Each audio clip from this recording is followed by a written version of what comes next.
அன்னை பர்னிச்சர்ஸ், அன்னை திருமண சீர்வரிசை பொருட்கள், டிவி, ஃபிரிட்ஜ், வாஷிங் மெஷின் உள்ளிட்ட 200க்கும் மேற்பட்ட பொருட்கள் அடங்கிய திருமண சீர்வரிசை ரூபாய் 99,000 மட்டுமே. தமிழகம் முழுவதும் இலவச டோர் டெலிவரி. தொடர்புக்கு 7550144440 9345044044. நிம்மதி ப்ராப்பர்ட்டி மேனேஜ்மெண்ட். கான்டாக்ட் 7667008999. இனாம் நிலம் தொடர்பான இந்த ஊடகவியலாளர் சந்திப்பிற்கு உங்கள் அனைவரையும் வரவேற்கிறோம். இந்த சந்திப்பில் நான் கருணாமூர்த்தி, மாநில ஒருங்கிணைப்பாளர், இனாம் நில விவசாயிகள், குத்தகையாளர்கள், வீடுமனை உரிமையாளர்கள் இயக்கம். செல்வமையா நம்மளோட ஜாயின் பண்ணியிருக்காருங்க. அடிமனை பயனாளிகள் சங்கத்தினுடைய தலைவர். வழக்கறிஞர் ஈசன் முருகசாமி, தமிழக விவசாயிகள் பாதுகாப்பு சங்கத்தினுடைய நிறுவனர். ஐயா திருமுருகன் காந்தி, மே 17 இயக்கம். குடந்தை அரசன், விடுதலை தமிழ் புலிகள் கட்சி. இப்போது இந்த ஊடகவியலாளர் சந்திப்பு எதுக்கு அப்படின்னு சொல்லி பார்த்தோம்னாங்க, இப்போ சமீப காலமாக இந்து சமய அறநிலையத்துறையிலிருந்து ஆக்கிரமிக்கப்பட்ட நிலங்கள், கோயில் நிலங்கள் நிறைய ஆக்கிரமிக்கப்பட்டிருக்கு, ஆக்கிரமிக்கப்பட்ட நிலங்கள் நிறைய மீட்டிருக்கும் அப்படிங்கிற செய்தி பரவலாக பார்த்துக்கிட்டு இருப்போங்க.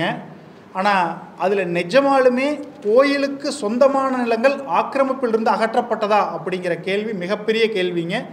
மிக மிக சொற்பமான நிலங்கள், கோயிலுக்கு சொந்தமான நிலங்கள் ஆக்கிரமிப்பிலிருந்து அகற்றப்பட்டிருக்குது. அப்போ எந்த நிலங்கள் ஆக்கிரமிப்புங்கிற பேரில் எடுத்துக்கிட்டு இருக்காங்க அப்படின்னு பார்த்தீங்கன்னா, கோயிலுக்கு சொந்தமான நிலங்கள் அல்ல. அந்த நிலங்கள் அனைத்தும் ஆங்கிலேயர்களால் இனாம் என்று வகைப்படுத்தி வைக்கப்பட்டிருந்த நிலங்கள். இனாம் அப்படிங்கிறது மானியம் அப்படின்னு பழங்காலங்கள் அழைக்கப்பட்டுக்கிட்டு இருந்தது. இந்த மானிய நிலங்கள் அனைத்தும் அந்த நிலங்களினுடைய அரசுக்கு சேர வேண்டிய வரிப்பங்கான மேல்வாரம் மட்டுமே இந்த கோயில்களுக்கு கொடுக்கப்பட்டு கொண்டிருந்தது.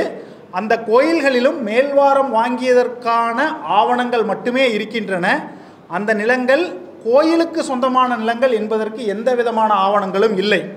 ஆனால் மக்களிடம் இது ஒரு பத்திரத்தினுடைய ஆவணம். நான் உங்களுக்கு சாம்பிளுக்கு காட்டுறேன். 1892 கிரையம் பண்ண பத்திரம். இது சுத்த கிரைய பத்திரம். அனுபவத்தில் இருக்கிற மக்கள்கிட்ட இதுபோல் தமிழகத்தில் இனாம் வகைப்பாட்டு நிலத்தில் இருக்கும் அனைத்து மக்களிடமும் சுத்த கிரைய பத்திரம் உள்ளது. இது ஆங்கிலேயர் காலத்திலேயே என்ன சொல்லிட்டாங்கன்னா, அவங்களுடைய ரெவென்யூ ஸ்டாண்டிங் இன்ஸ்ட்ரக்ஷன்ஸில் இனாம் வகைப்பாட்டு நிலங்களில் அனுபவத்தில் இருப்பவர்களுக்கு முழு நில உரிமை வழங்கப்பட்டு நிலங்கள் விற்கவும் வாங்குவதற்கான உரிமை முழுமையாக அளிக்கப்பட்டிருந்தது. அதனால தான் இந்த மாதிரியான ஆவணங்கள் நம்ம பார்க்குறோம். இப்போ அறநிலையத்துறை இந்த நிலங்கள் பூரா கோயில் நிலங்கள் அப்படின்னு சொல்லி எடுக்கிறதுக்கு என்ன அவங்களுக்கு டாக்குமெண்ட் இருக்குதுன்னு பார்த்தீங்கன்னா, எந்த ஒரு டாக்குமெண்ட்டுமே கிடையாது. அவங்க ரெஃபர் பண்ணுற டாக்குமெண்ட் 1912 வருவாய்த்துறை ஆவணமான ரீசெட்டில்மெண்ட் சர்வே ரெஜிஸ்டர்னு சொல்லுவோம். அந்த ஆவணமும் நான் உங்களுக்கு இது கொண்டு வந்திருக்கேன். இப்போ நான் அந்த பத்திரம் காட்டினேன் இல்லைங்களா, அந்த சர்வே நம்பருக்கான ஆவணமே நம்ம கையில் இருக்குது. இதில் பார்த்தீங்கன்னா 1912 ஆர்எஸ்ஆரில் ஆ பதிவேடுன்னு இருக்கும், பி பதிவேடுன்னு இருக்கும். பி பதிவேடில் அனுபவதாரரில் பேர் வரும். ஆ பதிவேடில் அந்த நிலத்தினுடைய வகைப்பாடு என்ன, அரசு நிலமாக இருந்தால், அதாவது அரசுக்கு நேரடியாக வரி செலுத்துகிற நிலங்கள் அரசு நிலமாக வகைப்படுத்தப்பட்டு, எந்த நிலங்களினுடைய வரி அரசுக்கு நேராக போகாமல் இனாம்தாரருக்கோ அல்லது ஜமீன்தாரருக்கோ இந்த மாதிரி பயனாளிகளுக்கு போய்கொண்டிருந்ததோ அந்த நிலங்கள் அனைத்தையும் இனாம்னு வகைப்படுத்தி வச்சுருந்தாங்க. இனாம்னு வகைப்படுத்தி வச்சுருந்ததுக்கு எகெயின்ஸ்டாக என்ன இருக்கும்னா, அந்த நிலங்களினுடைய வரிப்பங்கு என்ன பயன்பாட்டுக்கு போய்கொண்டு இருந்தது அப்படிங்கிறதுக்கான குறிப்பு இருக்கும். அதுலேயே கொடுத்துருக்காங்க பார்த்துக்கங்க. பட்டா அல்லது இனாம் சாசன நம்பர், பட்டாதாரர் அல்லது இனாம்தாரருடைய பெயர், நிலம் எதை சேர்ந்ததோ கோயில் முதலியவை நிர்வாகம் பண்ணும் மேனேஜர் பெயர், இதுதான் அவங்க கொடுத்துருப்பாங்க. அந்த நிலத்தில் அனுபவத்தில் இருக்கிறவங்களோட பேர் இதில் வராது. ஏன்னு கேட்டிங்கன்னா, அது பி பதிவேடில் வரும். வருவாய்த்துறையில் 13 வகையான ஆவணங்கள் வச்சுட்டு வந்தாங்க. பி பதிவேடில் அந்த ஆவணங்கள் முழுமையாக வரும். இப்போ என்னென்னா, இந்த நிலங்கள் அனைத்தையும் அறநிலையத்துறையிடம் எந்த விதமான ஆவணமும் கிடையாது. இந்த இடத்துல இருக்கிற குறிப்பு, இந்த குறிப்பு ஆங்கிலேயர் ரொம்ப தெளிவாக எழுதி வச்சுருந்தாங்க. எந்த நிலத்தோட வரிப்பங்கு ஆங்கில அரசுக்கு வராமல் வேறு பயன்பாட்டுக்கு போகுதோ, அது நிறுவனமாக இருந்தால் எந்த நிறுவனத்திற்கு போகுது, என்ன பயனுக்கு போகுதுங்கிறத ரொம்ப தெள்ள தெளிவாக வருவாய்த்துறை ஆவணத்தில் எழுதி வைத்திருந்தார்கள். இந்த வருவாய்த்துறை ஆவணத்தை எடுத்துக்கொண்டு இந்த நிலங்கள் அனைத்தும் அறநிலையத்துறைக்கு சொந்தம் என்றும் இந்த நிலங்களில் இருக்கும் மக்கள் அனைவரையும் ஆக்கிரமிப்பாளர்கள் என்றும் இன்று அறநிலையத்துறை நடவடிக்கை எடுத்து வருகிறது. இது முற்றிலும் சட்டத்திற்கு விரோதமான நடவடிக்கை, இயற்கை நியதிக்கு முரணான நடவடிக்கை. ஏன்னு கேட்டிங்கன்னா, இப்போ ஆக்கிரமிப்பாளர் அப்படிங்கிற ஒரு வழக்கு பொதுநல வழக்குகளாகத்தான் பெரும்பாலும் போடப்படுகிறது. இந்த வழக்குகளில் பாதிக்கப்பட போகிற மக்களை யாரையுமே பார்ட்டியாக சேர்த்துறதில்ல.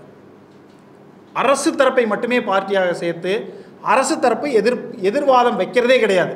இது இனாம் நிலம், இதுக்கும் கோயிலுக்கு சம்மந்தம் இல்லை, அந்த நில உரிமையை கேட்கணும்னா அதற்கான முறையான சட்ட விதிகளை தான் ஃபாலோ பண்ணணுங்கிற எந்த விதமான வாதங்களும் வைக்காதனால ஒருதலைப்பட்சமாக தீர்ப்புகள் கோயிலுக்கு சாதகமாக வழங்கப்பட்டு நிறைய வழக்குகள் உயர்நீதிமன்றங்களிலும் கோயிலுக்கு சாதகமாக தீர்ப்பு பெறப்பட்டு, இது வந்து கரூர் வெண்ணமலை பகுதியினுடைய ஆவணம் 1892 டாக்குமெண்ட் இருக்குதுங்க. எக்கச்சக்கமான டாக்குமெண்ட்ஸ் இருக்குது. நான் உங்களுக்கு எவ்வளோ டாக்குமெண்ட்ஸ் வேணாலும் காட்டுறேன். அப்போ இந்த நிலங்கள் அனைத்தும் அறநிலையத்துறை கோயிலுக்கு சொந்தமான சொத்துக்கள் என்று அந்த நிலங்கள் அனைத்தையும் மக்களிடமிருந்து எடுக்கும் முயற்சியை நாங்கள் என்ன சொல்லுவோம்னா அபகரிக்கும் முயற்சின்னு தான் சொல்லுவோம். ஏன்னா பிடுங்கு முயற்சி, அபகரிக்கும் முயற்சியை தற்பொழுது செய்து வருகின்றன. இந்த நிலங்கள் அனைத்தும் இனாம் வகைப்பாட்டு நிலங்கள். இனாம் வகைப்பாட்டு நிலங்கள் அனைத்தும் அனுபவத்தில் இருக்கும் மக்களுக்கே சட்டப்படி உரிமையாக்கப்பட்டது.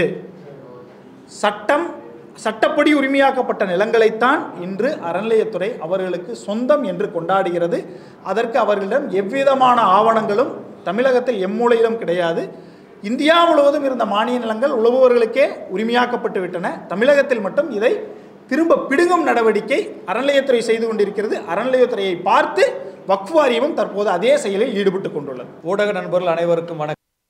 நான் வழக்கறிஞர் ஈசன் முருகசாமி, நிறுவனர் தமிழக விவசாயிகள் பாதுகாப்பு சங்கம். இந்த இனாம் நிலம்னா என்ன? இந்த இனாம் நிலத்தை பூரா அறநிலையத்துறை எங்கே சொந்தம் கொண்டாடுறாங்களே, மக்களை போய் வீடுகளை பூட்டுறாங்களே, விவசாயி போய் நிலத்தை விட்டு வெளியேற்றுறாங்களே அப்படிங்கிற செய்திகளை நீங்கள் இதுகாரும் பார்த்து கொண்டிருந்திருப்பீர்கள், செய்தி எடுத்திருப்பீங்க. ஆனால் இனாம் நிலம்னா என்னென்னா, இன்றைக்கி அரசு ஊழியர்கள் இருக்கிறாங்க, அவங்களுக்கு அரசு சம்பளம் கொடுக்குது. ஆனால் அரசர்கள் காலத்தில் அரசு ஊழியர்களுக்கு என்ன கொடுத்தாங்க? அன்றைய அரசர்கள் காலத்தில் நில உரிமை முழுக்க அரசர்களிடம் இருந்தது. குத்தகை விவசாயிகளாகத்தான் விவசாயிகள் பூரா இருந்தாங்க. அப்போ அந்த அரசர்களுக்கு 6ல் 1 4ல் 1 நிலத்தை பொறுத்து தரத்தை பொறுத்து விவசாயிகள் குத்தகை செலுத்தி கொண்டிருந்தார்கள். அன்றைய காலகட்டத்தில் படைத்தளபதிகள், புலவர்கள், கிராம கர்ணம், ஏரிக்காவல், குளக்காவல், ஊர்காவல், இந்த மாதிரி அன்னச்சத்திரம், தண்ணி சத்திரம், பல்வேறு வகையான அரசு ஊழியர்கள் இருந்தாங்க. அதே சமயம் அன்றைய காலகட்டத்தில் கிராம நிர்வாகம் என்பது கோயிலாகத்தான் இருந்தது. அந்த கோயிலை பாதுகாக்கக்கூடிய கிராம மணிகாரர் இருப்பார், தர்மகர்த்தா மணிகாரர் ஒருத்தராகவே இருப்பாங்க.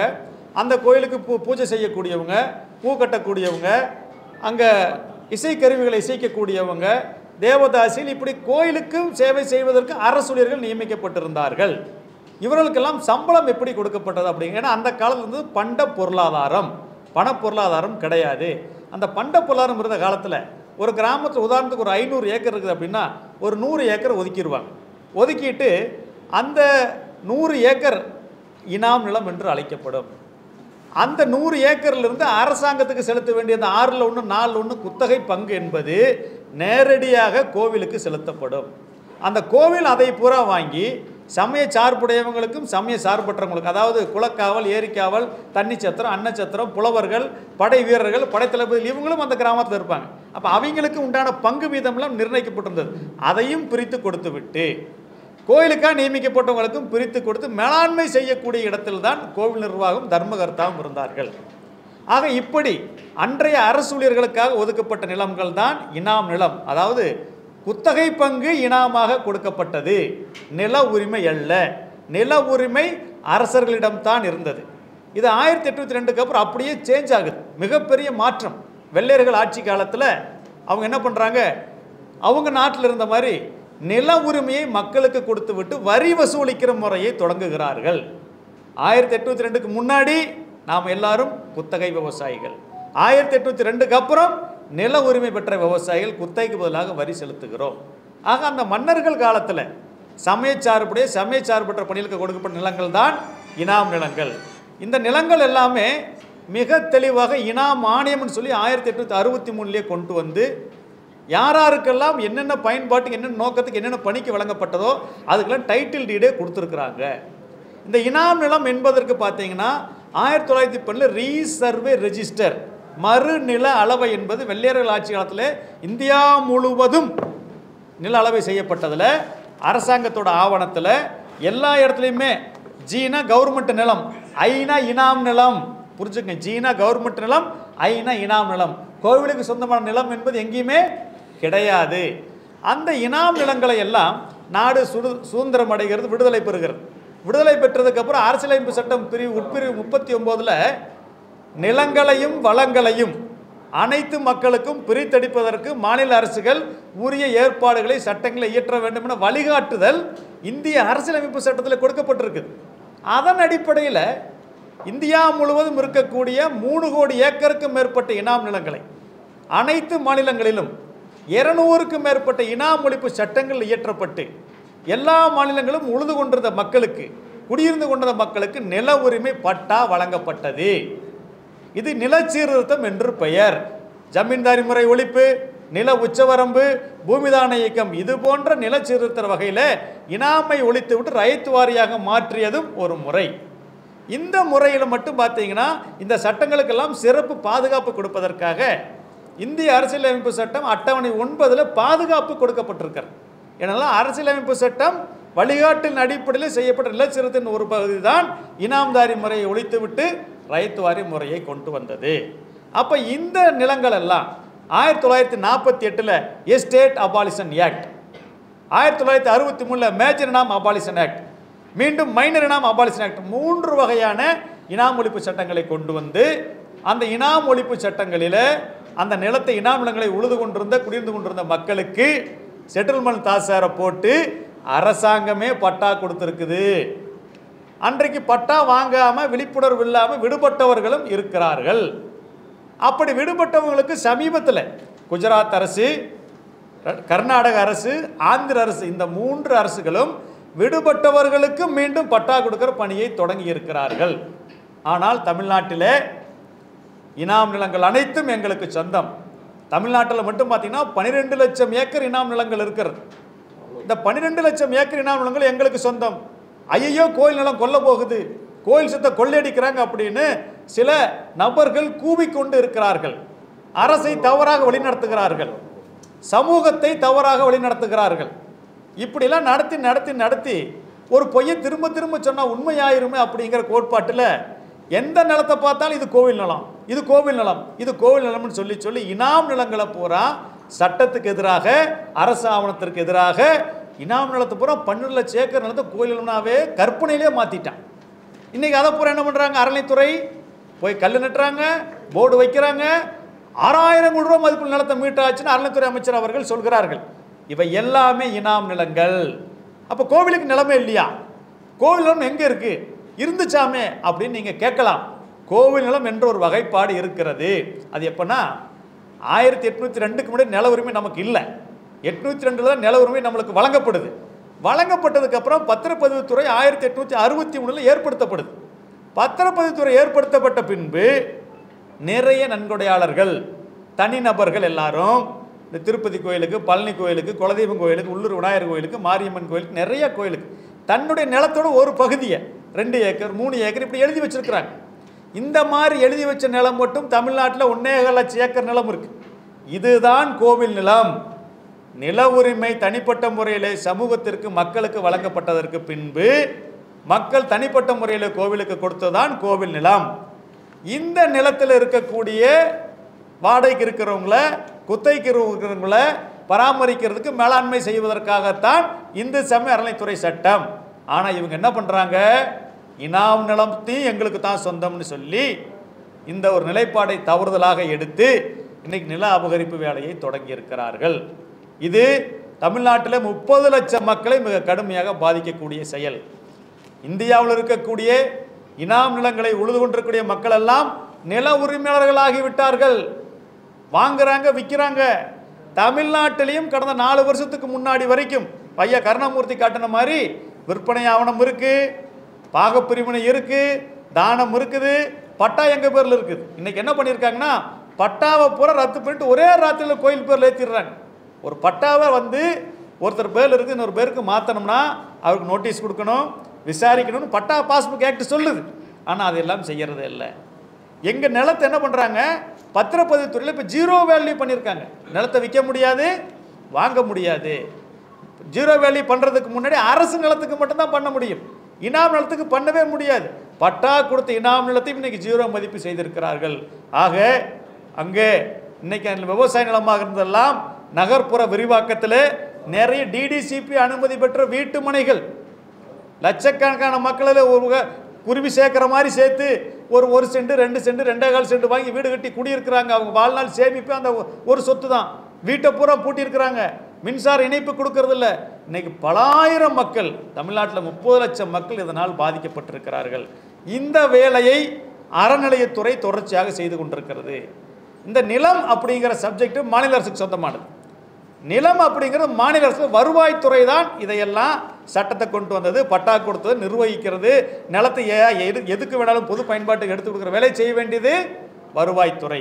அப்போ இது போன்ற வழக்குகள் நீதிமன்றத்துக்கு வரும்போது வருவாய்த்துறை உரிய ஆவணங்களை எடுத்து வைத்து சட்டத்தை சொல்லி நில சீர்திருத்தத்தை சொல்லி எல்லாம் வாதாடாம யாரோ ஒருத்தர் வந்து பொதுநல வழக்கு போடுவாங்க. ஒரு நபர் மட்டும் 1000க்கும் மேற்பட்ட பொதுநல வழக்கு போட்டிருக்கிறார்.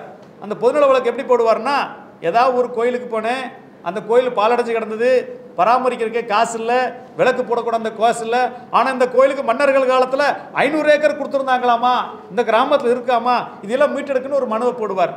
நீதிமன்றம் என்ன பண்ணோம், என்ன ஏதுன்னே கேட்க மாட்டாங்க. வருவாய்த்துறை கூப்பிட்டு கேட்கணும், அந்த நிலத்தில் எந்தெந்த மக்கள் சுவாதீனத்தில் இருக்காங்களோ அவங்ககிட்ட கேட்கணும். எதுவுமே கேட்காம ஒரு உத்தரவை போட்டுருவாங்க. அப்போ நீதிமன்ற அவமதி பலகை போடுவாங்க, அந்த மக்கள் வீட்டை பூட்டுவாங்க. உடனடியாக அந்த இனாம் நிலத்தில் உரிமை பெற்ற மக்கள் பத்திரம் இருக்கும், பட்டா இருக்கும், ஜீரோ வேல்யூ ஆயிரும், பட்டா கேன்சல் ஆயிரும். அவங்களை வெளியேற்றுற வேலைகளை செய்து கொண்டிருக்கிறார்கள். ஆக இந்த இனாம் நில பிரச்சனை என்பது இந்து சமய அறநிலையத்துறை எடுக்கக்கூடிய நடவடிக்கை தமிழ்நாட்டில் மீண்டும் ஒரு மிகப்பெரிய ஒரு புரட்சியை ஏற்படுத்தும், மிகப்பெரிய பாதிப்பை ஏற்படுத்தியிருக்கிறது, ஒரு சட்டம் ஒழுங்கு சீர்குலைவு ஏற்படுத்தி இருக்கிறது. இதை நாங்கள் பல முறை நாங்கள் இந்து சமய அறநிலையத்துறை அமைச்சர் ஐயா சேகர்பாபு அவர்களிடமும் திமுக அமைச்சர் பக்கம் எடுத்து சொல்லி இருக்கிறோம், புரிந்திருக்கிறார்கள். இந்து சமய அறநிலையத்துறை அதிகாரிகள் பூரா நேரடியாக எங்கள் சந்திப்பில் ஒத்துட்டாங்க, இனாம் நிலத்துக்கும் எங்களுக்கும் எவ்வித சம்மதம் இல்லை, நாங்கள் குழு அமைக்கிறோம் அப்படின்னு சொன்னாங்க. ஆனாலும் குழு அமைக்காமல் தொடர்ச்சியாக நிலத்தை அபகரிக்கிற போக்கு நடந்து கொண்டிருக்கிறது. எனவே எங்களுக்கு ஒரு ஊடக சமூகங்கள் இது குறித்து தெளிவான செய்தியை வெளியிட்டு இன்னாம் நில மக்களுடைய உரிமைக்கு குரல் கொடுக்க வேண்டுமாய் அன்போடு கேட்டுக்கொள்கிறேன். என்னுடைய பேர் செல்வம், தமிழ்நாடு அடிமனை பயனாளிகள் குத்தகை விவசாயிகள் பாதுகாப்பு சங்கத்துடைய மாநில தலைவர். நண்பர்கள் கூறியது போலவே இனாம் நில விவசாயிகள் குத்தகை விவசாயிகள் பிரச்சனை இருக்குது சொன்னால் தமிழ்நாடு முழுசும் இன்னொரு பிரச்சனை ஒன்று இருக்குது, அடிமனை பயனாளிகளுடைய பிரச்சனை ஒன்று இருக்குது. இந்த அடிமனை பயனாளிகளுடைய பிரச்சனைக்காக 2004 நாங்கள் தொடர்ச்சியாக போராடிட்டுருக்கோம். வாடகை பிரச்சனை, வாடகையை பொறுத்த வரைக்கும் அறநிலையத்துறை சட்டம் மிக தெளிவாக சொல்லுது, ஒரு பகுதியில் இருக்கக்கூடிய நிலத்தினுடைய நிலத்தின் மதிப்பில் வாடகை மதிப்பில் தான் தீர்மானிக்கணும்னு சொல்லிட்டு, ஆனால் அறநிலையத்துறை வந்து விற்பனை மதிப்பில் வாடகை தீர்மானிச்சிட்ருக்காங்க. அந்த வகையில் பார்த்தீங்கன்னு சொன்னீங்கன்னா ஒவ்வொருவருமே ஏற்கனவே 400 ரூபாய் 500 ரூபா 1000 ரூபா வாடகை கட்டிட்டுருக்காங்கன்னா இன்றைக்கி அடிமனை வாடகையாக 10,000 ரூபா 15,000 ரூபாயிலிருந்து 30,000 ரூபா வரைக்கும் வாடகை செலுத்த வேண்டிய நிர்பந்தத்துக்கு உள்ளாகப்பட்டிருக்காங்க. இந்த விஷயங்களுக்காக தொடர்ச்சியாக போராடி அரசாணைகள் ஏற்கனவே இந்த கடந்த திமுக ஆட்சியில் 298 எடுத்துருந்து அந்த 298 அரசாணையை வந்து இன்றைக்கி நடைமுறைப்படுத்துவதே கிடையாது. அதற்கு பதிலாக 34A அடிப்படையில் வந்து நாங்கள் வாடகை நிர்ணயிக்கிற பேரில் தான் தோன்றித்தனமாக வாடகை நிர்ணயிக்கப்படுகிறது. பயனாளிகளுக்கு இந்த வாடகை நிர்ணயிப்பு பற்றியான எந்த சட்ட விழிப்புணர்வும் இல்லாதனால அறநிலையத்துறை அதிகாரிகள் என்ன நினைக்கிறார்களோ என்ன தீர்மானிக்கிறார்களோ அதுதான் வாடகை அப்படின்னு சொல்லிட்டு தமிழ்நாடு முழுசும் இருக்கக்கூடிய பிரச்சனைகள் இன்றைக்கி கொழுந்து விட்டு இருந்து கொண்டிருக்கிறது. அதே நேரத்தில் பல இடங்களில் கடந்த காலங்களில் அறநிலையத்துறை அதிகாரிகளும் உள்ளூரில் இருந்த அரசியல் பிரமுகர்களும் கோவில் இடங்களையே விற்றுருக்குறாங்க. அந்த அப்பாவி மக்களிடம் விற்றுட்டு இன்றைக்கி அவர்களை வந்து அந்த இடம் கோயில் இடம் கிடையாது அப்படின்னு சொல்லி விற்றுருக்காங்க. இன்றைக்கி அது கோயில் இடம்னு சொல்லிட்டு அறநிலையத்துறை போய் நின்று அவர்களை வெளியேற்றுவதற்காக வீடுகளை பூட்டுவதற்காக பல நடவடிக்கைகள் தொடர்ச்சியாக எடுத்துகிட்டு இருக்கிறாங்க. அதை எதிர்த்து நாங்கள் தொடர்ச்சியாக போராடிட்டுருக்கிறோம். இதற்காக அரசுக்கிட்ட முறையீடு செஞ்சுருக்கிறோம், அறநிலையத்துறை அமைச்சர்கிட்ட தெரிவிச்சிருக்கிறோம், தமிழக முதல்வரிடம் தெரிவிச்சிருக்கிறோம், சட்டமன்ற உறுப்பினரிடம் தெரிவிச்சிருக்கிறோம். வாடகை நிர்ணயிக்கிற பிரச்சனையை பற்றி சட்டமன்றத்தில் சிபிஎம் தோழர்கள் வந்து கேள்வி எழுப்பியிருக்கிறாங்க. ஆனால் இதுவரைக்கும் எந்த பதிலும் சொல்லலை. இது ஒன்று. இரண்டாவதாக கோவில் மனையில் குடியிருக்கிறவங்களுக்கு பட்டா கொடுக்க சொல்லி ஏற்கனவே கடந்த அதிமுக ஆட்சியில் 318 ஒரு அரசாணை வெளியிடப்பட்டது. அந்த அரசாணை பாஜகவால் தடை செய்யப்பட்டிருக்கிறது, உயர்நீதிமன்றம் தடை செய்யப்பட்டிருக்கிறது. அதற்காக நாங்கள் மேல்முறையீடு செஞ்சு நின்றுட்டுருக்கோம். அரசு அதுக்காக மேல்முறையீடு செய்து சீராய்வு மனு செய்து பயனாளிகளுக்கு பட்டா வழங்குவோம் அப்படின்னு சொல்லிட்டு அறநிலையத்துறை அமைச்சர் அவர்கள் சட்டமன்றத்தில் அறிவித்தார். நல்ல அறிவிப்பை தமிழக முதல்வர் அறிவிப்பார் சொன்னார். 2 ஆண்டுகளுக்கு மேலாக ஆயிடுச்சு. இதுவரைக்கும் அந்த உயர்நீதிமன்ற தடையாணையை நீப்பதற்கான எந்த மறு சீராய்வு மனுவும் அரசு செய்யவில்லை. இது மக்களிடையே மிகப்பெரிய மன உளைச்சலை ஏற்படுத்துவதாக இருக்கிறது. அதே மாதிரி குத்தகை விவசாயிகள் என்ற அடிப்படையில் இருக்கிறவங்களுக்கு இனாம் நில விவசாயிகள் என்ற அடிப்படையில் இன்னும் மன்னர்கால ஆட்சி மாதிரியே இன்றைக்கி தமிழக அரசு நடந்துட்டு இருக்குது. இது மக்களாட்சி. மக்கள் வாக்களித்து தான் இவர்கள் ஆட்சிக்கு வராங்களே தவிர மன்னர்களோ வேறு மாதிரி இவங்க நடக்க முடியாது. அந்த அடிப்படையில் தமிழக அரசு கொள்கை முடிவு எடுக்கணும். ஏற்கனவே அறநிலையத்துறையிலேயே இடத்தை விற்கலாம் அப்படின்னு 34 பிரிவு சட்டப்பிரிவு சொல்லுது. அது ஆணையருக்கு வழங்கப்பட்டிருந்த அதிகாரம். ஆனால் 1992 ஒரு திருத்தத்தை எடுத்து அரசு அனுமதித்தால் மட்டுமே விற்கப்படணும் அப்படின்னு சொல்லிட்டு ஒரு முடிவு எடுத்துருக்கிறாங்க. அதனால் பழைய இடங்களில் இடத்தை பரிவர்த்தனை செய்வதோ விற்பனையோ நின்று. ஆனால் 1984 வரைக்கும் கோவிலிடங்கள் மக்களுக்கு விற்கப்பட்டு அரசால் அதுக்கான இழப்பீடு அறநிலையத்துறைக்கு செலுத்தப்பட்டிருக்கிறது. ஆக இன்றைக்கி பயனாளிகளுக்கு குடியிருக்கிறவங்களுக்கு அந்த இடத்த உரிமையாக்குவதும், குத்தகை விவசாயிகளாக இருக்கிறாங்கன்னு சொன்னால் இனாம் நில விவசாயிகளாக இருக்காங்கன்னா அவர்களுக்கு அந்த இடங்களை உரிமையாக்குவதும் அரசு செய்ய வேண்டிய கொள்கை முடிவு. ஆனால் அரசு என்ன சொல்லுதுன்னா ஒவ்வொரு முறையும் நீதிமன்றத்துக்காக சொல்லுது, நீதிமன்ற உத்தரவு போடுது, நீதிமன்றத்தை உத்தரவு போடுதுன்னு. நீதிமன்ற உத்தரவு சொன்னால் அரசின் கொள்கை முடிவு என்ன என்பதை தமிழக அரசு மிக தெளிவாக விவசாய நிலங்களை பயன்படுத்தி கொண்டிருக்க பயனாளிகள் தொடர்பாகவும் அடிமனை வாடகைதாரர்கள் தொடர்பாகவும் கொள்கை முடிவை அறிவித்து அவசியமான சட்ட திருத்தங்களை கொண்டு அதற்கான நிவாரணங்களை உடனடியாக மேற்கொள்ள வேண்டிய அவசியம் இருக்குதுன்னு தெரிவிச்சுக்கிறோம். ஊடக நண்பர்களுக்கு எங்களது சார்பாக நாங்கள் நன்றியையும் வணக்கத்தையும் தெரிவித்துக் கொள்கின்றோம். இது ஒரு தமிழ்நாட்டிலே ஏழை எளிய உழவர் மக்களினுடைய பெரும் சிக்கலாக, குடியிருப்போரினுடைய சிக்கலாக உருவெடுத்து வருகிறது. ஆகவே இதற்காக தமிழ்நாட்டினுடைய பல்வேறு பகுதியிலிருந்து விவசாய சங்கங்களினுடைய பொறுப்பாளர்கள் இங்கே ஊடக சந்திப்பிற்கு வந்திருக்கிறார்கள். இதே சிக்கல்கள் தொடர்பாக தொடர்ச்சியாக பல்வேறு கோரிக்கைகளுக்காக பணி செய்து கொண்டிருக்கக்கூடிய பொறுப்பாளர்களும் கட்சியினுடைய பொறுப்பாளர்களும் இங்கே பங்கெடுத்திருக்கிறார்கள். அந்த வகையில் இந்த ஊடக சந்திப்பு என்பது தமிழ்நாடு அரசினுடைய, குறிப்பாக முதலமைச்சர் அவர்களுடைய கவனத்திற்கு கொண்டு செல்வதும், இந்த மக்களினுடைய நிலங்கள் பறிக்கப்படுகின்ற காரணத்தினால் பாதிக்கப்படுகின்ற மக்களின் குரல் இனி வரும் காலத்தில் அனைத்து கட்சியினாலும் பேசப்பட்டு அந்த ஏழை எளிய விவசாய மக்களினுடைய கோரிக்கைகள் நிறைவேற்றப்பட வேண்டும் என்பதற்காக இந்த ஊடக சந்திப்பை நடத்தி கொண்டிருக்கின்றோம். எனக்கு முன்பு பேசிய மரியாதைக்குரிய தோழர் கருணாமூர்த்தி அவர்கள் இப்பொழுது இந்து அறநிலையத்துறை கையகப்படுத்துகின்ற நிலங்கள் இனாம் வகைப்பட்ட நிலங்கள் என்பதை ஆதாரபூர்வமாக அரசு ஆவணங்களிலிருந்து எடுத்து காட்டினார். இந்த சிக்கல் குறித்து எங்களது கவனத்திற்கு கொண்டு வந்த மரியாதைக்குரிய தோழர் வழக்கறிஞர் ஈசன் அவர்கள் இந்த இனாம் ஒழிப்பு என்கின்ற சட்டங்களெல்லாம் வந்த பிறகும் இந்த நிலங்களிலே இப்பொழுது பயன்பாட்டிற்கு வைத்திருக்கக்கூடிய உழவர்களினுடைய உரிமை என்ன என்பதை தெள்ள தெளிவாக சொன்னார். அவரினுடைய அந்த விளக்கம் என்பது, இந்த இனாம் வகைப்பட்ட நிலங்களிலே அரசிற்கு எந்த விதமான உரிமையும் கிடையாது என்பது மட்டுமல்ல, சட்டவிரோதமான முறையில் இந்த நிலங்கள் இப்பொழுது இந்து அறநிலையத்துறையினால் கையகப்படுத்தி கொண்டிருக்கின்றன என்பதை தெளிவாக எடுத்துரைத்தார்.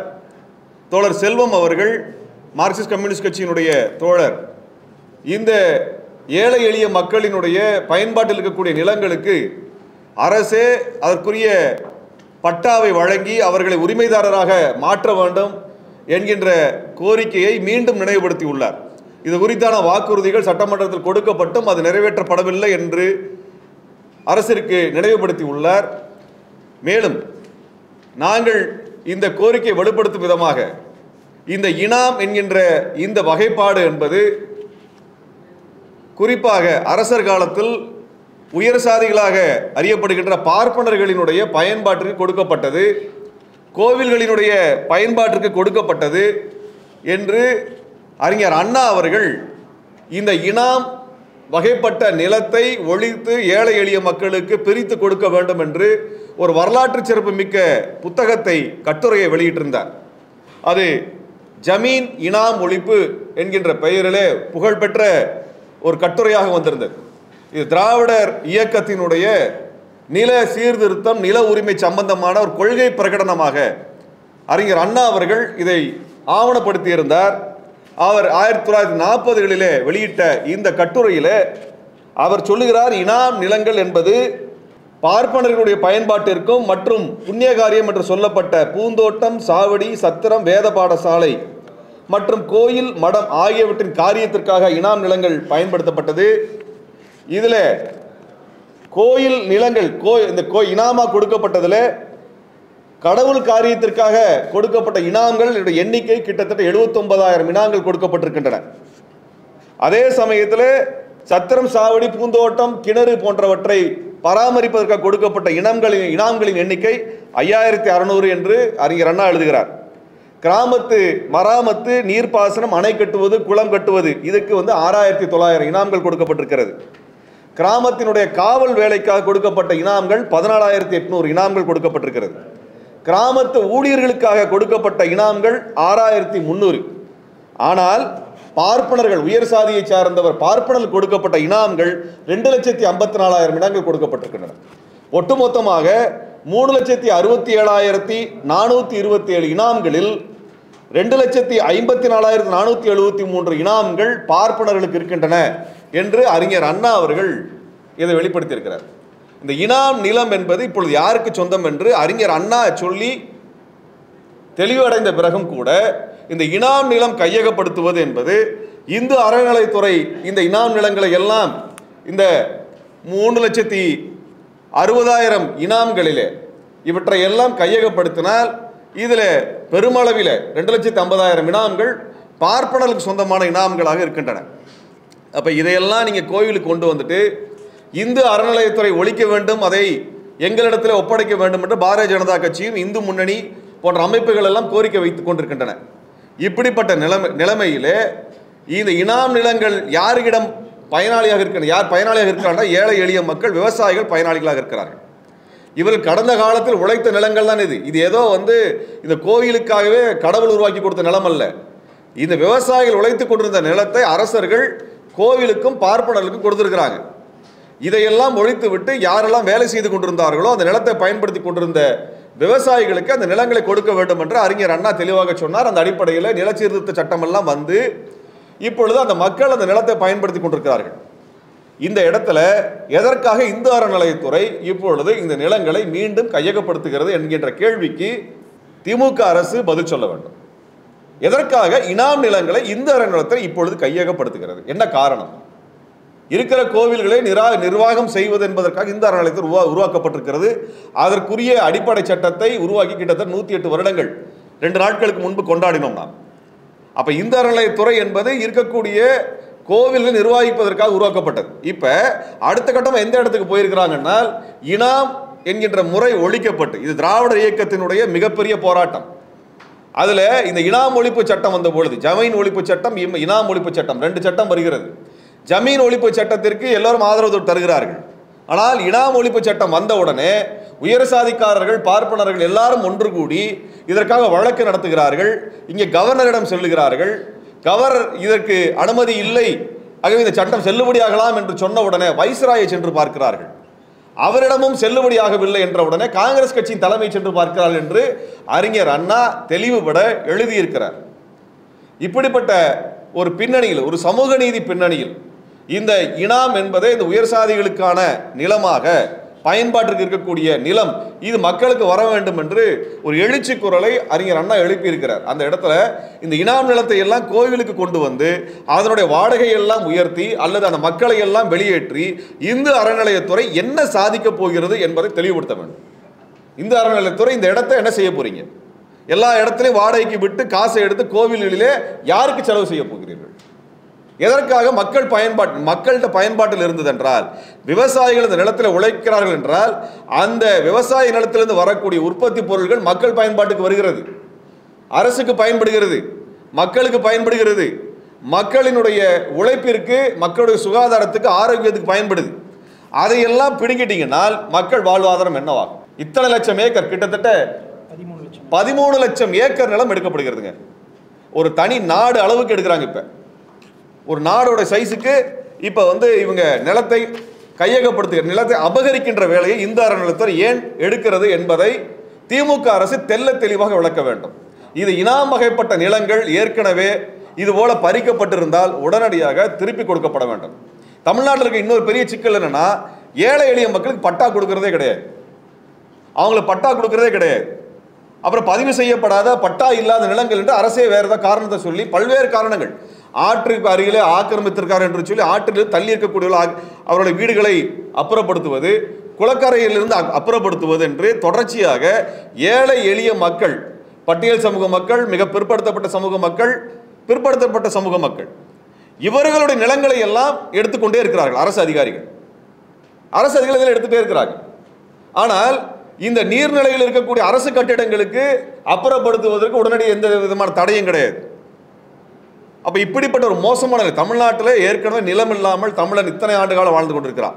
அவனுக்கு இருக்கக்கூடிய சொற்ப நிலத்தையும் புடுங்கக்கூடிய வேலையை அரசு அதிகாரிகள் செய்கிறார்கள். இதுல கொள்கை முடிவு எடுக்க வேண்டிய திமுக அரசு இதுவரை கிட்டத்தட்ட 3 ஆண்டுகளாக கொள்கை முடிவு எடுக்கவில்லை. 3 ஆண்டுகள். நாங்கள் எதாவது போன வருஷம் அனகாபுத்தூர்ல இதுக்காக போராட்டம் நடத்தணும். இப்போ வேலை செய்கிற நிலம் எடுக்கிறார்கள். இன்னைக்கு பார்த்தீங்கன்னா நெசப்பாக்கத்தில், அங்கே அந்த நெசப்பாக்கத்தினுடைய ஒரு பகுதி, பெரும் பகுதியில் என்ன பண்ணுறாங்கன்னா, சைதாப்பேட்டை கார்னீஸ்வரர் கோயிலுடைய நிலம் சொல்லி அங்கே இருக்க மக்களுடைய நிலங்களுக்கெல்லாம் இப்போ நோட்டீஸ் கொடுத்துருக்காங்க, 15 நாள் காலி பண்ணுங்கன்னு. 15 நாள் காலி பண்ணுங்கன்னு. இது மாதிரி தினம் செய்தி வருகிறது. இந்த அறநிலையத்துறை நிலத்தை மீட்டது சொல்றாங்களே, அந்த நிலத்தினுடைய பூர்வீக சொந்தம் யாருக்கு என்று இப்பொழுது தோழர்கள் வெளிப்படுத்தியிருக்கிறாங்க.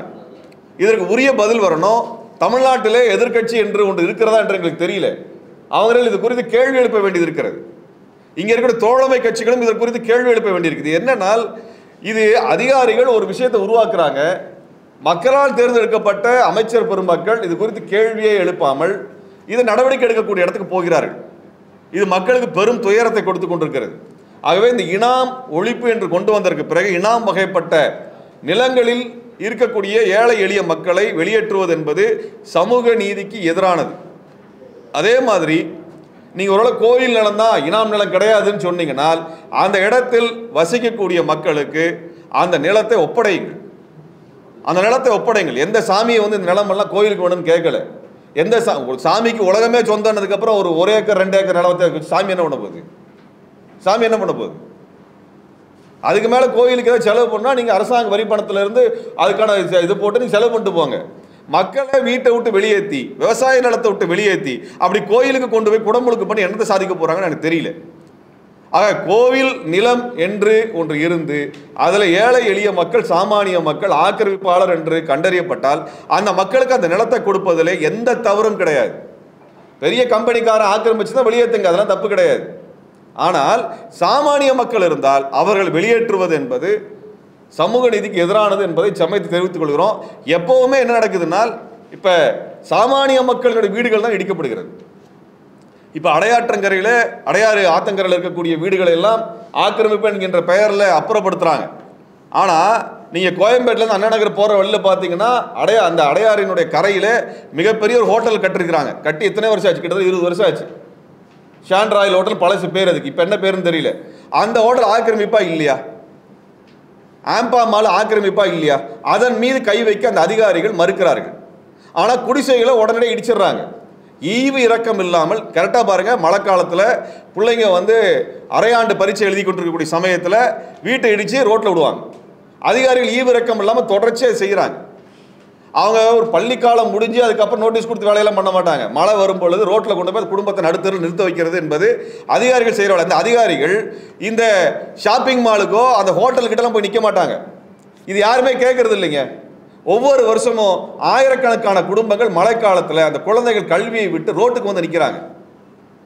இது ஒவ்வொரு மணி நடந்துகிட்டே இருக்குது. ஒவ்வொரு முறையும் நடந்துகிட்டே இருக்குது. இந்த கோவிந்தசாமி தோட்டம்னு சொல்லி அந்த ஆரேபுரத்தில் இப்படி தான் வீடுகள்லாம் இடித்தாங்க. ஆனால் அங்கே இபி ஆஃபீஸ் இருக்குது. இபி ஆஃபீஸ் ஆற்ற ஒட்டி இருக்குது. அதை யார் இடிப்பா? கோயம்புத்தூர் மதுரையில் இருக்கக்கூடிய உயர்நீதிமன்றமே குளத்தில் இருக்குது. அது இடிக்க வேண்டிய உத்தரவை போட வேண்டிய நீதிமன்றம் அங்கே தான் இருக்குது. அதுக்கு முதல்ல உத்தரவு போடுங்க. ஏன் நிலைமையே கிடையாதா உங்களுக்கு?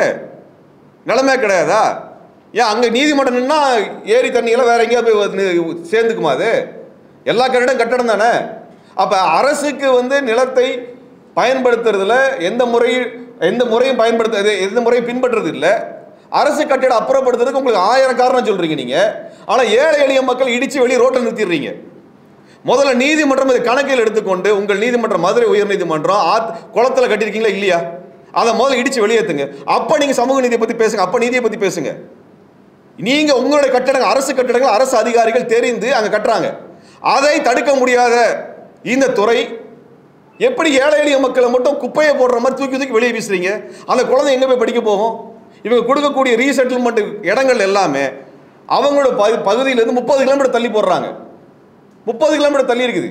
ஆனால் அமைச்சர் வீடெல்லாம் கிரீன்வேஸ் ரோடுன்னு சொல்லி பக்கத்தில் சிட்டிக்குள்ள நடுவில் வச்சிருக்கிறீங்க. அப்போ உங்களுக்கெல்லாம் ஒரு சட்டம், சாதாரண ஏழை மக்களுக்கு வேற சட்டமா? ஏன் அமைச்சரில் கொண்டு 50 கிலோமீட்டர் வெளியே போடுங்க. எல்லாம் கார் வச்சிருக்காங்கல்ல, பெரிய பெரிய கார் வச்சிருக்கீங்கல்ல, கன்வாய் வச்சிருக்கீங்க, போலீஸ் வச்சிருக்கீங்க, எப்போ வேணா உள்ள வர முடியும், போக முடியும். ஏழை எளிய மக்கள் எப்படி போவாங்க? அவங்களுக்கு கொண்டு போய் 40 கிலோமீட்டர் ஊருக்கு வெளியே தூக்கி போட்டுட்டு இருக்கிறீங்க. நீதிபதியில் கொண்டு வெளியே வைங்க. 40 கிலோமீட்டர் 50 கிலோமீட்டர் வெளியே வைங்க, வர்றாங்கன்னு பார்ப்போம். நீதிமன்றத்தில் இருக்கவங்கள வெளியே வைங்க. சாமானிய ஏழை மக்கள் என்ன பண்ணுவான்? அன்றாடங்காட்சி என்ன பண்ணுவான்? அப்போ விவசாயியை கொண்டு வந்து வெளியே தூக்கி போடுறது, ஏழை எளிய மக்கள் தூக்கி வெளியே தூக்கி போடுறது, தொழிலாளியை தூக்கி வெளியே தூக்கி போடுறது, இதுதான் இந்த நாட்டோட நீதியான்னு கேட்க வந்திருக்கிறோம். இதுல இந்த கோயிலுக்கெல்லாம் இந்த 10-13 லட்சம் ஏக்கர் வரலன்னா கோயில் ஏங்காதா கேட்கிறோம். அது 13 லட்சம் ஏக்கர்ல இருக்கக்கூடிய ஏழை எளிய மக்கள் விவசாயிகள் எல்லாம் அப்புறப்படுத்தி என்ன சாதிக்க போறீங்க? என்ன சாதிச்சிட முடியும்? என்ன சாதிச்சிட முடியும்? இங்கே கோவில் என்பது, மத நம்பிக்கை என்பது மக்கள் சம்பந்தப்பட்டது. மக்களுக்கு அநீதி இழைத்து விட்டு எந்த கோயிலும் காப்பாற்ற முடியாது. அப்ப கோவில் நிலங்கள் என்கின்ற பெயரில் இனாம் நிலமாக வகைப்பட்ட நிலங்களை எல்லாம் இங்கே அரசு அறநிலைத்துறை, இந்து அறநிலைத்துறை கையகப்படுத்துவது என்பது கடுமையான கண்டனத்திற்குரியது. இது ஒரு பெரிய போராட்டம். 13 லட்சம் ஏக்கர்ல இருந்து மக்கள் வெளியேற்றினா எத்தனை லட்சம் மக்கள் வீதிக்கு வர்றாங்க? அத்தனை பேரும் ஒன்று திரண்டு போராட ஆரம்பித்தால் என்னவாகும் என்பதை இந்து அறநிலைத்துறை யோசிக்க வேண்டும், யோசிக்க வேண்டும். இதை நடப்பதற்கு முன்பாக முதலமைச்சர் அவர்களுடைய கவனத்திற்காக இந்த செய்தியை நாங்கள் வெளியில் கொண்டு வருகின்றோம். உடனடியாக முதலமைச்சர் அவர்கள், மாண்புமிகு முதலமைச்சர் அவர்கள் இதன் மீது நடவடிக்கை எடுக்க வேண்டும்.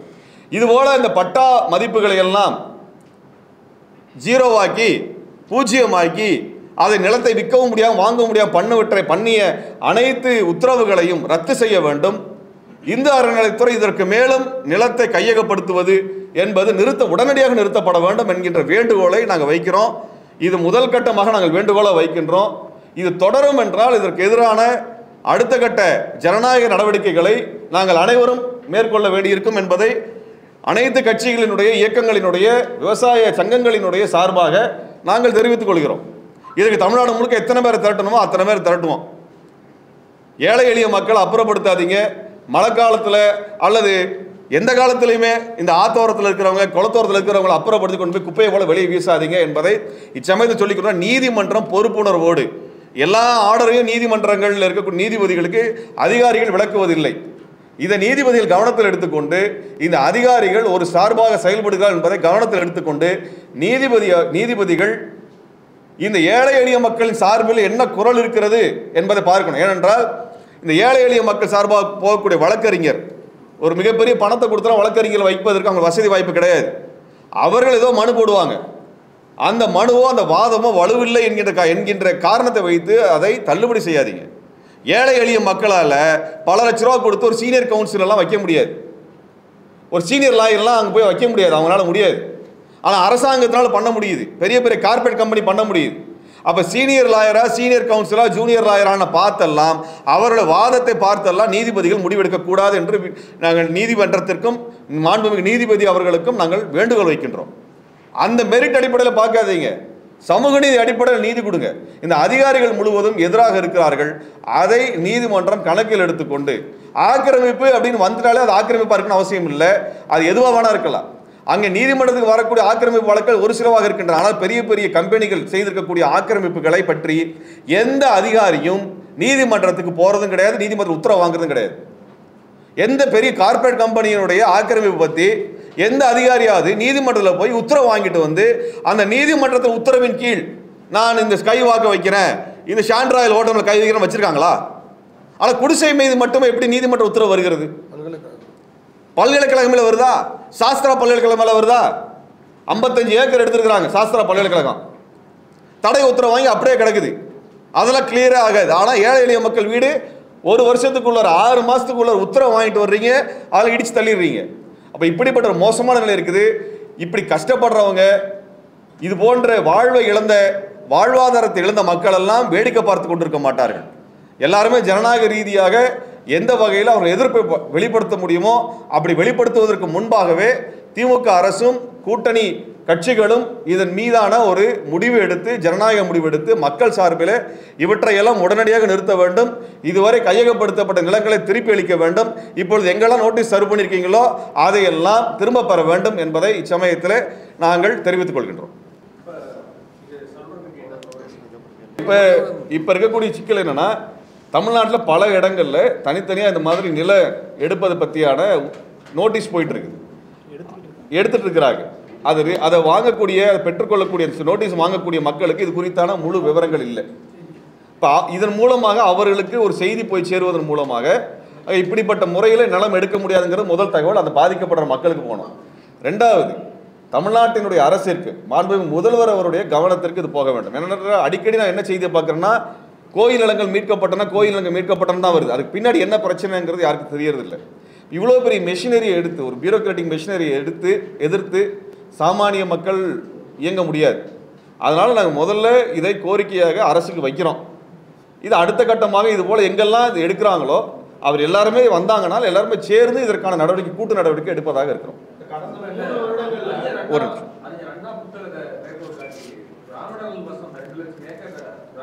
இனாம் இருக்கு, இனாம்கள், அது ஏக்கர்ங்கிறது கிடையாது, வசம் இல்லை, மொத்த இனாம் பட்டம் இருக்கு இல்லைங்க, இனாம் டாக்குமெண்ட் கொடுக்குறாங்க இல்லைங்களா? அது மாதிரி 3,60,000 இனாம் டாக்குமெண்ட்ல 2,59,000 டாக்குமெண்ட் என்னதுக்கு அந்த இனாம் ஒழிப்புன்னு வந்துருச்சுங்க. அது எல்லாமே அதனாலதான் இனாம் ஒழிக்கணும்னு சொல்றாங்க.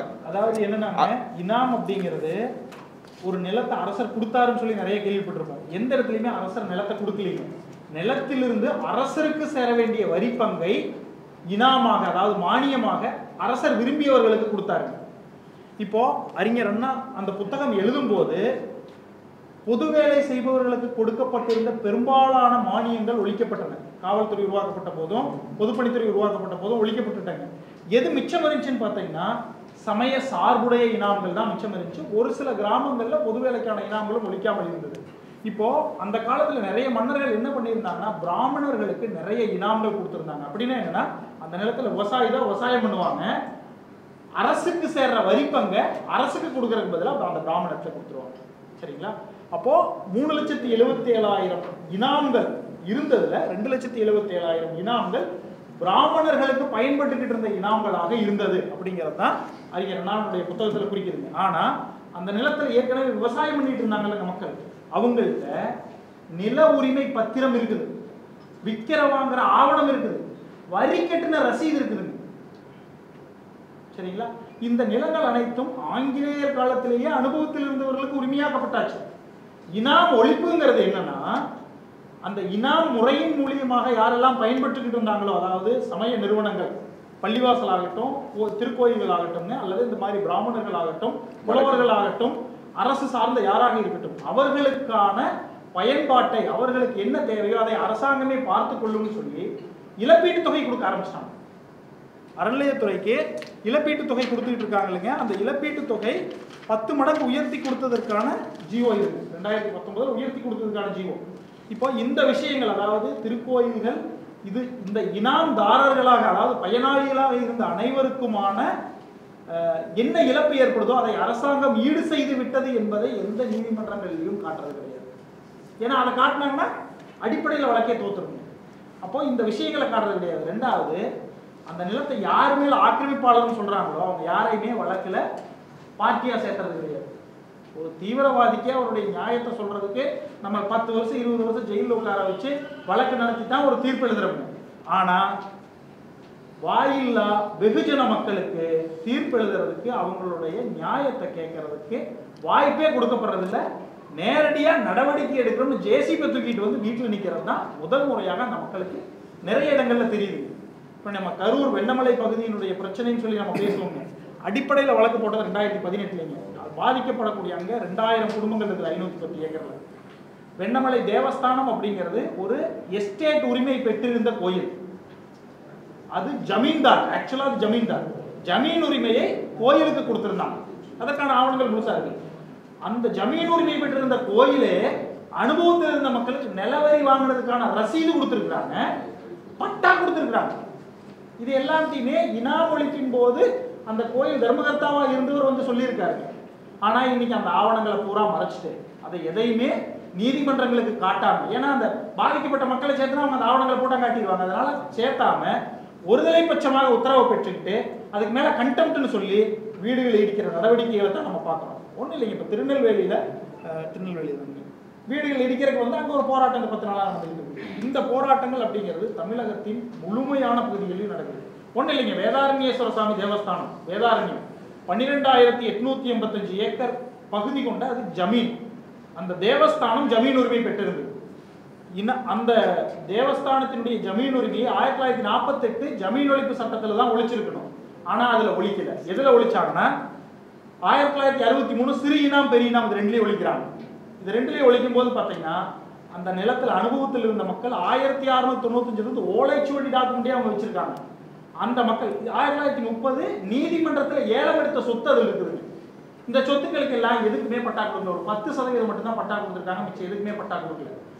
அந்த நிலங்கள் அனைத்தும் இன்னைக்கு வேதாரண்யேஸ்வர சுவாமி தேவஸ்தானத்துக்கு சொந்தம்னு சொல்லிட்டு அந்த மக்களை பூரா வாடகை பாக்கின்னு சொல்லி 1 கோடி 2 கோடி கேட்டுக்கிட்டு உட்கார்ந்துட்டு இருக்காங்க.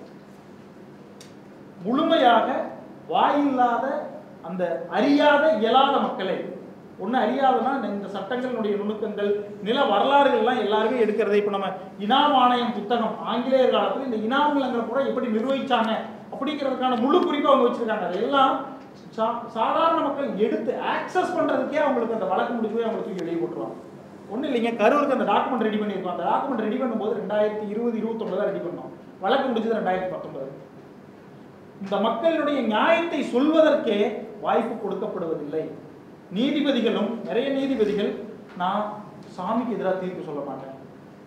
நீதிபதிகள் என்பவர்கள் சட்டத்தின் அடிப்படையில் தீர்ப்பு சொல்லணும். சட்டத்தையும் நான் பார்க்க மாட்டேன். சாமிக்கு எதிராக வந்துருச்சா சாமிக்கு சாதகமாக தான் தீர்ப்பு சொல்லுவேன். அப்படின்னா அவங்க நீதிபதியாக இருக்கிறதுக்கே அவங்களுக்கு தகுதி இருக்கிறாங்கிற கேள்வியை நம்ம கேட்கணும். இல்லைன்னா என்ன பண்ணணும்னா அடுத்த பெஞ்சுக்கு மாற்றுங்க. அப்படின்னா நீங்கள் அதை விளைவிங்க. யார் நியூட்ரலாக தீர்ப்பு சொல்லுவாங்களோ அவங்களுக்கு சொல்லட்டும். ஒன்றும் இல்லைங்க, இப்போ 1000க்கும் மேற்பட்ட அந்த பொதுநல வழக்கு போட்ட திருத்தொண்டர் சபையை சார்ந்த ராதாகிருஷ்ணனுக்கு ஒரு வழக்கு ஏற்கனவே அவர் வந்து இவர் போடுற வழக்குகள்லாம் தப்புன்னு சொல்லிட்டு நீதிமன்றம் தண்டிச்ச ஒரு குற்றவாளி. அவர் போய் சுப்ரீம் கோர்ட்டில் போய் ஸ்டே வாங்கி வச்சிருக்காரு. ரெண்டாவது இன்னொரு இடத்துல இந்த வழக்கு அவர் போடும்போது நீதிபதி என்னன்னு இருக்காருன்னா, நீங்க தவறான வழக்கை பொய் நோக்கத்தோட உள்நோக்கத்தோட போட்டிருக்கீங்கன்னு தள்ளுபடி பண்ணி 10,000 ரூபாய் ஃபைன் போட்டிருக்காரு. அவர் மேல சிலை கடத்தல் வழக்குல இருந்து பல வழக்குகள் இருக்குதுங்க. ஆனா இவர் ஒரு வழக்கு போடுறாரு, இவருக்கு விருப்பப்பட்ட நீதிபதிகள்கிட்டயே அது போகுதுங்க. உடனடியாக அவங்களும் தீர்ப்பு எழுதுறாங்க. மக்களுக்கு எதிரான தீர்ப்பாகத்தான் பல இடங்கள்ல இருக்குது. இதை வச்சுக்கிட்டு தான் அறநிலையத்துறை நீதிமன்ற உத்தரவு நான் உங்களை எல்லாம் வெளியேற்றுறோம். நம்ம என்ன கேட்குறோம்னா, அறநிலையத்துறையிட்ட இந்த நிலமெல்லாம் உங்களுக்கு சொந்தம்னு சொல்றீங்கன்னா ஏதாவது ஒரு ஆவணம் காட்டுங்க. சரிங்களா? எந்த விதமான ஆவணமும் அறநிலையத்துறையிடம் இல்லை. அவர்களுக்கு எதிரான ஆவணங்கள் மக்களுக்கு கொடுக்காமல் மறைக்கப்பட்டு கொண்டிருக்கின்றன. வருவாய்த்துறையில் நம்ம ஒரு டாக்குமெண்ட் வேணும்னு ஆர்டிஐ போட்டோம்னா மக்களுக்கு வந்து சேர்றது. அந்த டாக்குமெண்ட் அவங்க வாங்குறதுக்குள்ள வருஷ கணக்கில் ஆயிருக்குங்க. இந்த 15 வருஷம் 20 வருஷம் 30 வருஷம் இதில் அனுபவம் பெற்றவங்களா இருக்காங்க.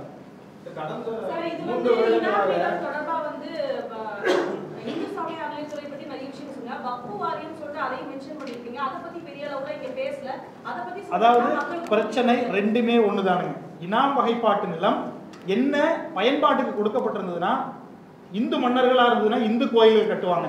இந்து கோயில்களுடைய பராமரிப்பிற்கும் பூஜை புனஸ்காரங்களுக்கும் ஒரு சில நிலங்களினுடைய வரிப்பங்கை ஒதுக்குறாங்க. அதேபோல் நம்மை முகாலய மன்னர்களும், தமிழ்நாட்டினுடைய ஒரு சில நிலப்பரப்பை முகாலய மன்னர்களும் ஆட்சி செய்தார்கள். அப்போ அவங்க பள்ளிவாசல் கட்டினாங்க. பள்ளிவாசலுடைய பாதுகாப்பு பராமரிப்பிற்கு இதே போன்ற மானிய நிலங்கள் ஒதுக்கப்பட்டிருந்தன. 80,000 ஏக்கர் நிலங்கள் வக்ஃப் வாரியத்தில் இருக்குது. இன்னைக்கு அந்த நிலங்கள் அனைத்தும் மக்களினுடைய பயன்பாட்டில் தான் இருக்கு. மக்கள் பட்டா வச்சிருக்காங்க.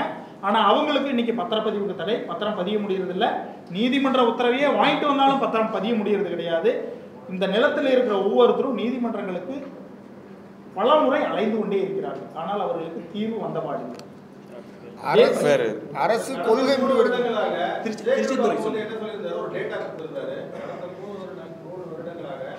திமுக ஆட்சி வந்த பிறகு 7,115 ஏக்கர் வந்து நாங்கள் என்க்ரோச்மெண்ட் பண்ண நிலங்களை வந்து நாங்கள் ரிட்ரைவ் பண்ணியிருக்கோம். அதோட ஒர்த்து வந்து 6,847 கோடி. அது மட்டும் இல்லாமல் 1,75,000 ஏக்கர் நிலங்களை வந்து நாங்கள் இப்போ ஃபென்ஸ் போட்டிருக்கோம், கண்டறியப்பட்டிருக்கோம். அதற்கான நிலங்களை குறிப்பீடு வச்சிருக்கோம் அப்படின்னு சொல்றாங்க. இதுல வந்து எவ்வளவு நிலங்கள் ஏற்கனவே அவங்க கையகப்படுத்தின இல்ல ரெட்ரைவ் பண்ணிருக்க, அவங்க சொல்ற ரெட்ரைவ் பண்ணிருக்க 7,115 ஏக்கர் எவ்வளவு வந்து நீங்க சொல்ற மாதிரி அந்த இனாம் நிலம் இருக்கு, அதுல எவ்வளவு வந்து பட்டா இருக்கு உங்ககிட்ட அந்த டேட்டா? அதாவது சொல்றேன், அறநிலையத்தில் வந்து 2022 வந்து ஒரு சுற்றறிக்கை இது பண்றாங்க. அதில் கோயில்களுக்கு வந்து 3,98,000 சொத்துக்கள் இருக்குதுன்னு சொல்றாங்க. 3,98,000 சொத்துக்கள் இருக்குது. ஆனால் இன்னைக்கு அறநிலையத்துறைக்கு கட்டுப்பாட்டில் வருமானம் வரக்கூடிய சொத்துக்கள் வந்து ஒரு 98,000 சொத்துக்கு தான் சொத்து வருது, வருமானமே வருது. மீதி அனைத்தையுமே கண்டறியப்படணும்னு சொல்லிட்டு இவர்கள் என்ன செய்கிறாங்க அப்படின்னா, எங்கெங்கெல்லாம் குத்தகை விவசாயிகளாக இருக்கிறார்களோ, எங்கெங்கெல்லாம் இனாம் விவசாயிகளாக இருக்காங்களோ அவங்க அனைவருக்கும் கண்டமானைக்கு நோட்டீஸ் கொடுக்குறாங்க. இவங்ககிட்ட எந்த ஆவணமும் இல்லாதனால எல்லாருக்கும் நோட்டீஸ் கொடுத்து ஆவண ஆதாரங்கள் இருக்கிறவங்க எடுத்துருந்தால் கூட இந்த ஆவணங்கள் செல்லாது. ஐயா அதுல வந்து நீங்க கேட்குற கணக்குல உங்ககிட்ட வந்து டேட்டா இல்ல இல்ல இல்ல நீங்க சொல்றீங்க. ஆமா, உங்ககிட்ட டேட்டாக்குள்ள எத்தனை பேர் உங்ககிட்ட வந்து எதனா புகார் சொல்லியிருக்காங்களா?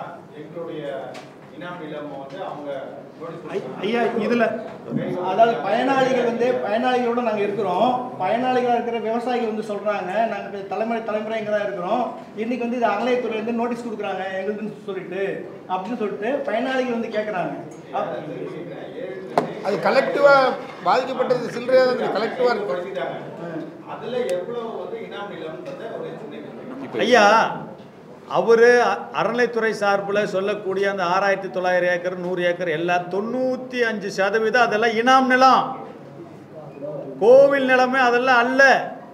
கோவில் நிலம் எல்லாம் ஏற்கனவே அவங்க கட்டுப்பாட்டில் வாடகைக்காகவோ குத்தகைக்காகவோ அவங்ககிட்ட தான் இருக்குது. அங்க வந்து வாடகை குத்தகை வசூல் பண்றது நிறைய மோசடிகள் நடக்குது. அது ஒரு பக்கம் இருந்தாலும் இவங்க மீட் இருக்கிறதா சொல்றதெல்லாம் மீட் பண்ணல, அபகரிப்பு. 95% இனாம் நிலங்களை அவங்க சொன்னதுல அபகரிப்பு தான் பண்ணியிருக்கிறாங்க.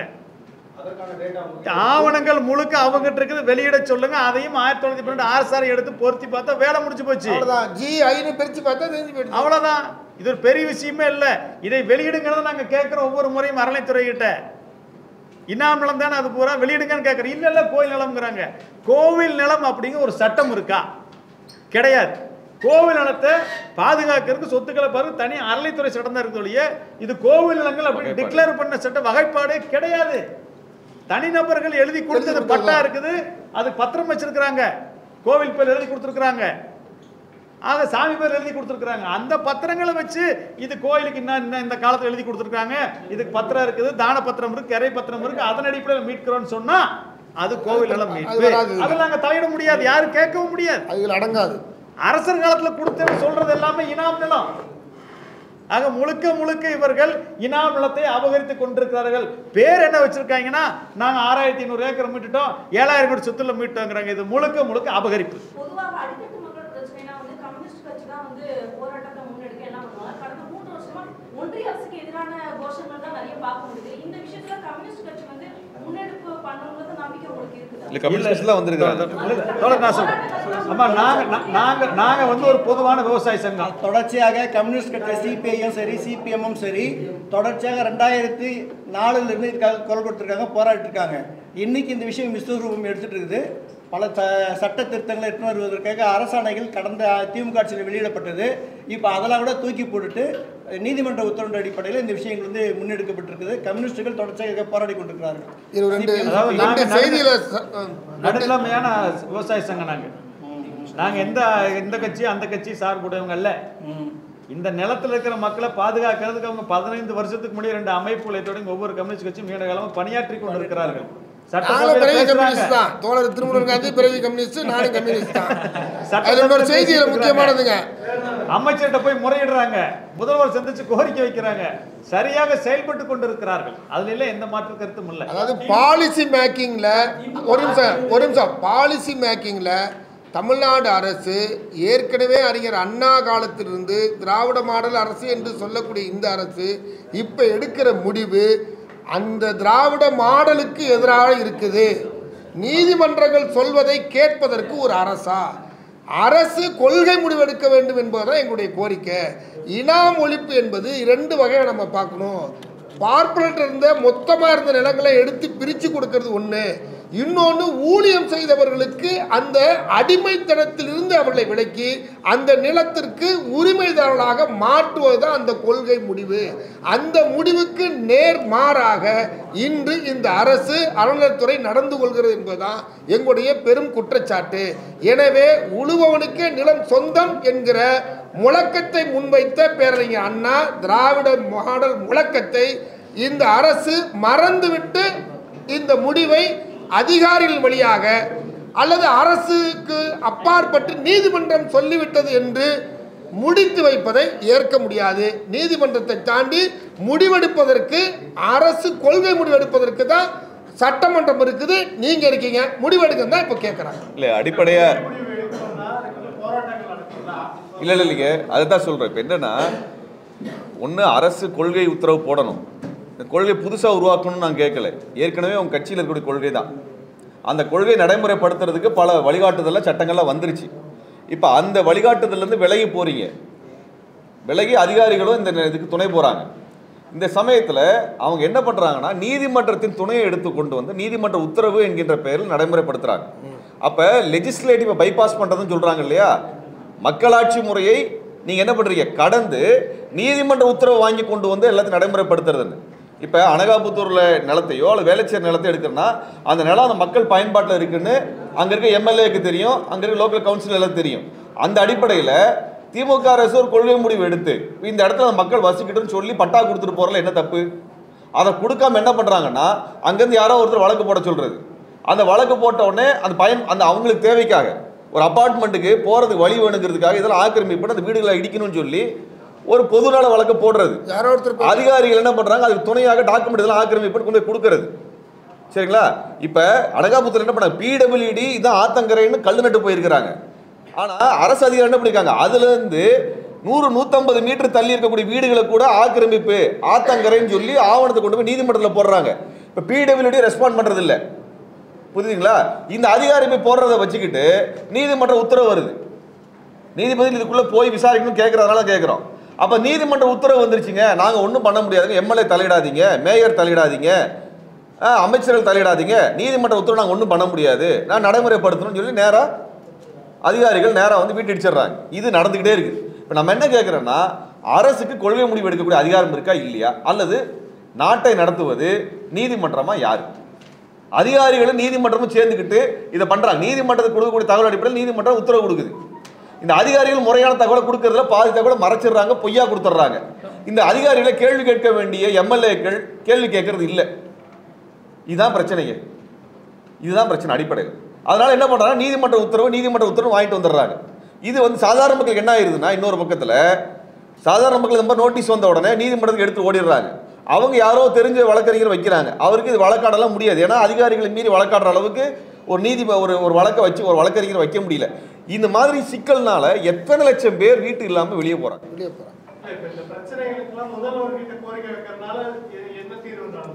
கவனத்துக்கு கொண்டு போறாங்க, ஆட்சியாளர்கள் கவனத்துக்கு கொண்டு போறோம். சட்டம் மக்களுக்கு சாதகமாக இருக்கிறது, கட்சியினுடைய கொள்கை மக்களுக்கு சாதகமாக இருக்கிறது. இப்ப சட்ட விரோதமாக கொள்கை விரோதமாக நடவடிக்கைகள் எடுக்கிறது என்பதை முதல்ல அரசுக்கு சொல்றாங்க. விவசாயிகள் சார்பில் அந்த கோரிக்கை நாங்களும் முதலமைச்சர் கவனத்துக்கு கொண்டு போறோம்.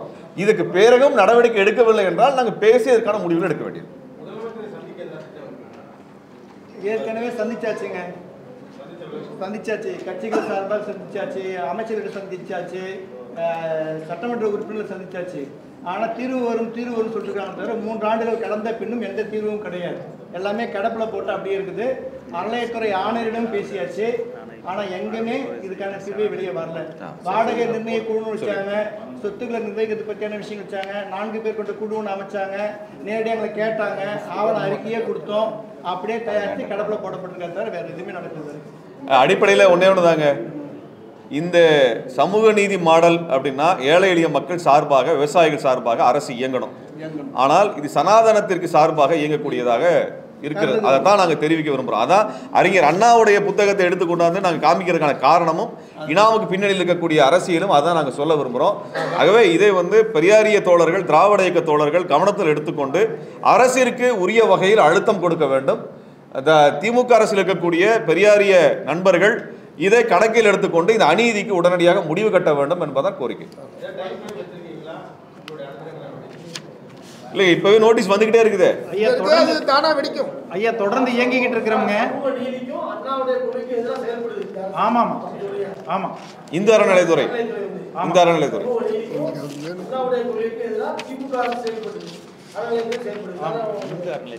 இந்து அறநிலையத்துறை சமூக நீதிக்கு எதிராக முறையில் இயங்கிக் கொண்டிருக்கிறது. அதன் அதிகாரிகளும் இப்படி இயங்கிக் கொண்டிருக்கிறார்கள். இதன் மீது எந்த கட்டுப்பாடும் கேள்வியும் எழுப்பப்படவில்லை என்பது எங்களது குற்றச்சாட்டு. இதுல என்னன்னாங்க, இந்து சமய அறநிலையத்துறை வேற கேள்வி இருக்குங்களா? இல்ல, ஒரு பாயிண்ட் மட்டும் சொல்லிடுறேன். இப்ப இதுல என்னன்னாங்க, நீதிமன்றங்களிலும் அறநிலையத்துறை நீதிமன்றங்களிலும் ஆக்கிரமிப்பாளர்கள் அப்படிங்கிற வழக்கு தான் போடப்படுது இந்த மக்கள் மேல. சரிங்களா? அடிப்படை ஒரு ஆக்கிரமிப்பாளர் வழக்கு போட்டா அந்த மதிப்பிற்குரிய நீதிபதிகள் என்ன பண்ணணும்னா, ஆக்கிரமிப்புனா இது யார் சொத்து, எந்த தேதியில் ஆக்கிரமிச்சாங்க, ஆக்கிரமிச்ச அன்னைக்கு அந்த ஓனர்னு சொல்லிக்கிறவர் என்ன பண்ணிட்டு இருந்தாருங்கிற கேள்வியை கேட்கணும். இந்த சொத்துக்கள் அத்தனைக்கும் பத்திரம் இருக்குது. எத்தனை வருஷ பத்திரம்? 250 வருஷ டாக்குமெண்ட் நாங்கள் எடுத்து வச்சிருக்கிறோம். அப்போ இதை எப்படி ஆக்கிரமிப்புன்னு சொல்லுவீங்க? அடிப்படையில் இந்த கேள்விகளை நீதிபதிகள் எழுப்புவதே இல்லை. மிகப்பெரிய விந்தையா இருக்கு. வெகுஜன மக்களை பாதிக்கக்கூடிய ஒரு விஷயம். இந்த நிலத்தை பூரா கோயிலுக்கு சொந்தமான நிலம்னு டிக்ளேர் பண்றாங்க. எதன் அடிப்படையில் டிக்ளேர் பண்ணப்பட்டது, சொல்லப்பட்டது? கேள்வியே எழுப்பப்படுறதில்லை. மக்களை பூரா ஆக்கிரமிப்பாளர்ங்கிறாங்க. நிஜமாலுமே மக்கள் ஆக்கிரமிச்சாங்களா? அதாவது சாதாரண மக்கள், ஏழை எளிய மக்கள் தெய்வங்களாக பார்ப்பது கோயிலில் இருக்கும் தெய்வங்களுக்கு அப்பாற்பட்டு நீதிபதிகளைத்தான். ஏன்னா எல்லா பக்கம் நீதி மறுக்கப்படும் போது அந்த நீதிமான்கள் நம்மளுக்கான நியாயத்தை எடுத்து பேசுவாங்க அப்படிங்கிறதுக்காகத்தான். ஆனா அவங்கள பார்ட்டியா சேர்த்துறது இல்லை. அடிப்படையில் போடப்படுற வழக்கே தவறு. அந்த வழக்கில அடிப்படையில் இருக்கிற தவறுகளையே கேள்வி ஏற்பதில்லை. கேள்வி கேட்காம உத்தரவு போட்டா இந்த வெகுஜன மக்கள் இடிக்கிறதுக்கு ஜேசிபி வந்து நிற்கும் போது எந்த இடத்துக்கு போய் நாடி அவங்க என்ன பண்ணுவாங்க? நிறைய இடத்துல என்னன்னா, அவங்க வசிக்கிற வீட்டில் கரண்ட் கனெக்ஷன் இருந்து எல்லாத்தையும் பிடிங்கிட்டு போயிடுறாங்க. அவங்க வாழ்க்கையே மிகப்பெரிய போராட்டமாயிருது. அப்புறம் அவங்க எங்க போய் சட்ட போராட்டம் பண்றதுங்க? இந்த மாதிரி தான் எல்லா இடத்துலையும் உண்மைக்கு புறம்பான விஷயங்கள் சொல்லப்பட்டு ஆக்கிரமிப்பாளர்கள் இல்லாதவர்களை ஆக்கிரமிப்பாளர்கள் என்று சொல்லப்பட்டு அவர்கள் நிலங்கள் அபகரிக்கும் நிகழ்வை நாம் தமிழகம் முழுவதும் பார்த்து கொண்டிருக்கிறோம். இதற்கான போராட்டங்கள் தமிழகம் முழுவதும் எடுத்துக்கொண்டிருக்கிறோம். ரொம்ப நன்றிங்க இந்த ஊடக நண்பர்களுக்கு. ஏன்னா இது ஒரு முக்கியமான விஷயம். பல லட்சம் பேருடைய வாழ்க்கை பிரச்சனை. அது உடனடியாக கவனத்துக்கு போக வேண்டும் என்பதற்காக அது அவசரமாக ஏற்பாடு பண்ணோம். இத்தனை ஊடக நண்பர்கள் வந்து ஆதரவு தெரிவித்திருக்கிறீர்கள். உங்கள் வாயிலாக இந்த தகவல் உரிய பொறுப்பாளரிடம் போய் சேரும், முதலமைச்சரிடம் கவனத்திற்கு போய் சேரும் என்று நாங்கள் நம்புகின்றோம். நீங்கள் மிகப்பெரிய அளவிற்கு இந்த பங்களிப்பை, உதவியை செய்திருக்கிறீர்கள். ஆகவே உங்களுக்கு எங்களது நன்றியை நாங்கள் தெரிவித்துக் கொள்கின்றோம்.